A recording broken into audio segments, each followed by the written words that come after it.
यहाँ एपिसोड की स्टार्टिंग में सोला उठकर हंजियो को ढूंढ रही होती है बेड पर, लेकिन उससे याद आता है कि वो तो हंजियो को अपने डैड के घर ही छोड़ आई थी। और यही दूसरी तरफ जेसन होंगजो को अपने साथ लेकर आया हुआ था। अब होंगजो जेसन के पास ही रह रहा था क्योंकि जेसन के अलावा उसके पास और कोई जगह नहीं थी जाने के लिए। और यही दूसरी तरफ दोशिक और जियोन भी अब एक दूसरे को डेट कर रहे थे, लेकिन दोशिक के पार्ट टाइम जॉब की वजह से वो आज जियोन को बाहर नहीं लेकर जा सकता था, इसलिए जियोन को अपने ही रेस्टोरेंट पे बुला लेता है ब्रेकफास्ट के लिए। यही सोला भी आ जाती है और सोला को पता लगता है कि दोशिक और जियोन डेट कर रहे हैं। इसी बात से सोला भी बहुत एक्साइटेड हो जाती है। दूसरी तरफ होंगजो सोला का वेट कर रहा था और यही सोला मुस्कुराते हुए घर लौट रही थी। यही होंगजो सोला से पूछ लेता है कि आज तुम बहुत खुश नजर आ रही हो, आखिर इसका रीजन क्या है। यही सोला कहती है कि मैं तुम्हें नहीं बता सकती, ये किसी और के बारे में है। और सोला घर चली जाती है। यही दोशिक जियोन को अपने मॉम के बनाए हुए ब्रैकेंस देने आता है। यही जियोन दोशिक से पूछ लेती है कि तुम्हारी मॉम मुझे ब्रैकेंस क्यों बुलाती है। उन्होंने कहा था कि ब्रैकेंस बहुत टेस्टलेस होते हैं, चाहे उन्हें जितनी भी अच्छी तरीके से प्रिपेयर करा जाए। क्या तुम्हारी मॉम का मेरे बारे में भी यही सोचना है? यही दोशिक कहता है नहीं, ऐसी बात नहीं है, क्या मैं मॉम को जाकर पूछूं? यही जियोन कहती है कि नहीं, उन्हें कुछ भी मत बताना, कुछ भी नहीं, हम डेट कर रहे हैं, ये बात उन्हें बिल्कुल भी अच्छी नहीं लगेगी। यही दोशिक कहता है कि नहीं, ऐसा नहीं होगा। यही जियोन कहती है कि हम अगली बार साथ में डिनर करेंगे और दोशिक को घर से बाहर निकाल देती है। यहाँ ऑफिस में मिस पार्क जियोन, सोला और दोशिक का प्रोजेक्ट किसी और को दे देती है और यही सोला को बहुत गुस्सा आता है और जियोन से कहती है कि तुम इस टीम के लीडर हो, फिर भी तुमने मिस पार्क से कुछ भी नहीं कहा। और सोला मिस पार्क से खुद ही बात करने चली जाती है, लेकिन मिस पार्क सोला के किसी भी बात को सुनना नहीं चाहती थी और सोला को वहाँ से जाने के लिए बोलती है। यही सोला वापस आकर देखती है कि जियोन मिस पार्क के इनविटेशन पर ही काम कर रही है। यही सोला को और गुस्सा आ जाता है कि वो अब तक इसी पर क्यों काम कर रही है, जबकि उन्होंने हमारा प्रोजेक्ट ही छीन लिया है। और यही दोशिक सोला की बातें सुनकर जियोन के डिफेंस में उसे बहुत कुछ सुना देता है। यहाँ जेसन होंगजो को बताता है कि जिन बिल्लियों को उन्होंने बचाया था उनमें से सारी ही अडॉप्ट हो चुकी है, बस एक इसे छोड़कर, क्योंकि ये बिल्ला बहुत ओल्ड हो चुका है, इसलिए इसे कोई भी ले जाना नहीं चाहता। यहाँ सोला ऑफिस जाते समय होंगजो के बाउल में पानी रखने आती है, लेकिन यही उसे याद आता है कि उसने तो होंगजो को घर से ही निकाल दिया है। यही उसे लगता है कि उसके ऊपर कोई नजर रख रहा है और उसे वो होंगजो लग रहा था। तभी वो ऊपर वाले रूम में जाती है और वहाँ होंगजो का फोन मिल जाता है उसे और जल्दी जल्दी में सोला होंगजो का फोन ही लेकर ऑफिस चली जाती है। यही होंगजो जेसन से पूछता है कि क्या तुम्हारा कोई फ्रेंड नहीं है जो उस बिल्ली को अडॉप्ट कर सके, और तुम्हारी फैमिली कहाँ पर है? यही जेसन कहता है कि उसका कोई भी नहीं है। यही होंगजो कहता है कि मुझे पता है, तुम्हारी फैमिली है। और यही नेक्स्ट सीन जेसन के पापा के घर पर शिफ्ट हो जाता है। यहाँ पास्ट में हुए डैड के साथ बुरे एक्सपीरियंस की वजह से जेसन ये भी सोचता है कि अब उसके डैड उसकी हेल्प करेंगे भी या नहीं, लेकिन होंगजो उसे फिर भी मना कर उसके डैड तक लेकर जाता है।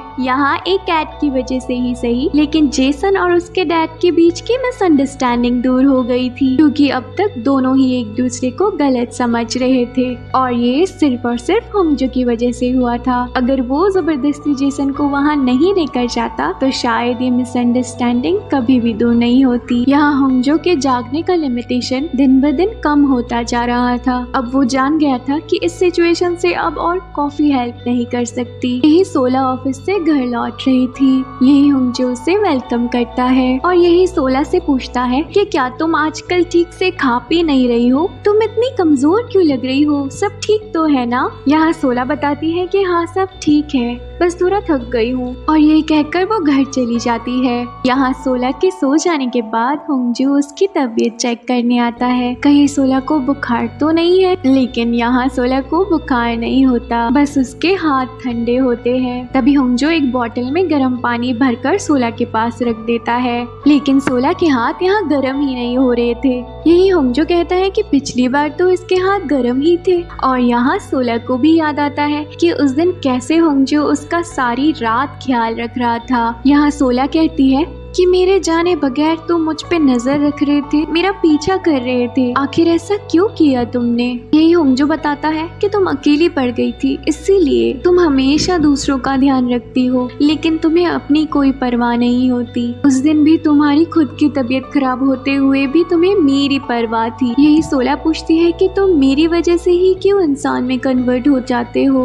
यही होंजो कहता है कि ये तो मुझे भी नहीं पता, लेकिन शायद इसलिए क्योंकि एक बिल्ला तुम्हें गले नहीं लगा सकता, इसीलिए मुझे इंसान बनना पड़ जाता है। यही सोला कहती है कि तो फिर तुम वहाँ क्यों बैठे हो, इस वक्त तुम एक इंसान हो ना, क्या तुम मुझे गले नहीं लगाओगे। यही होंजो तुरंत उसे गले लगा लेता है और यही दूसरी तरफ दोशिक जियोन के घर आता है और उसे अपना इरेजर वापस दे देता है और कहता है कि तुम इसे रख सकती हो, आज से जो मेरा है वो तुम्हारा है, तुम्हारे लिए पहली बार होगा, इसलिए हम तुम्हारे हिसाब से ही चलेंगे। यही जियोन बताती है कि ये मेरा पहली बार नहीं है, अगर तुम डेट के बारे में कह रहे हो तो डेट में पहले भी कर चुकी हूँ। यही दोशिक कहता है कि तुमने तो कहा था कि मेरा इरेजर तुम्हारे पास 10 सालों से है। यही जियोन बताती है कि किसी का इरेजर होना और किसी के साथ डेट करना दोनों अलग चीज है। यही सोला और होंजो एक दूसरे के साथ टाइम स्पेंड कर रहे थे। यही सोला कहती है कि तुम मेरा हर सीक्रेट जानते हो ना, क्या ऐसा कोई सीक्रेट है जो मुझे नहीं पता, बताओ मुझे। यही होंजो कहता है कि हाँ एक सीक्रेट है। यही सोला कहती है कि हाँ बता दो, मुझे अब कोई भी डर नहीं है। यही होंजो बताता है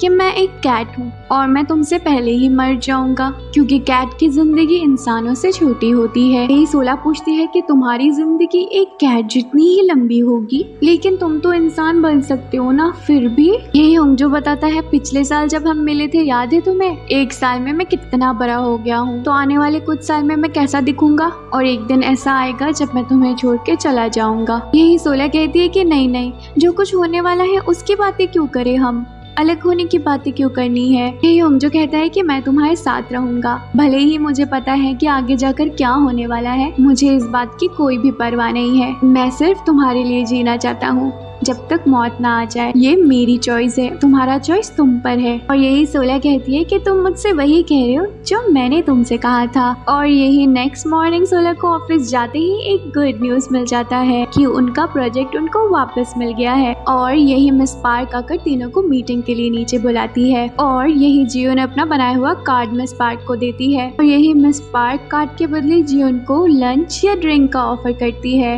यही जियोन कहती है कि उसे ड्रिंक या लंच नहीं चाहिए, बल्कि वो इस काम के लिए उसे पे करे और अपना अमाउंट वहाँ लिख देती है। और यही जियोन की बात सुनकर मिस पार्क कहती है कि आखिर तुम अपनी बात मनवाना सीख ही गई। यहाँ आगे जिसन की एक्स गर्लफ्रेंड ली रूबी वहाँ आ जाती है होंजो को वापस ले जाने के लिए। यही होंजो कहता है कि मैं नहीं आऊंगा और यही होंजो लास्ट नाइट ना सोने की वजह से कैट में कन्वर्ट हो जाता है। और यहाँ सोला भी आ जाती है और वो कहते हैं कि ये अब मेरा बिल्ला है, ये तुम्हारे साथ बिल्कुल भी नहीं आएगा, लेकिन तुम्हारा थैंक्स, अगर तुम उसे नहीं छोड़ती तो मुझे ये कभी नहीं मिलता। होंजो मेरी लाइफ में बहुत इम्पोर्टेंट है और वो तुम्हारे साथ नहीं आ सकता, ये मेरा है और मेरे साथ ही रहेगा, क्योंकि हम दोनों यही चाहते हैं, प्लीज तुम बुरा मत मानना। और होंजो को लेकर वहाँ से चली जाती है। यहाँ वापस घर आकर सोला होंजो से कहती है कि तुम सिर्फ इंसान बनकर ही मुझे हक कर सकते हो ना, तो तुम्हें नहीं लगता कि ये परफेक्ट टाइम है हक करने का। ओ तो तुम चाहते हो कि मैं पहले अपनी आंखें बंद कर लूं, तो लो अभी कर लेती हूँ। लेकिन आंखें खोलने के बाद भी होंजो इंसान में कन्वर्ट ही नहीं हो रहा था।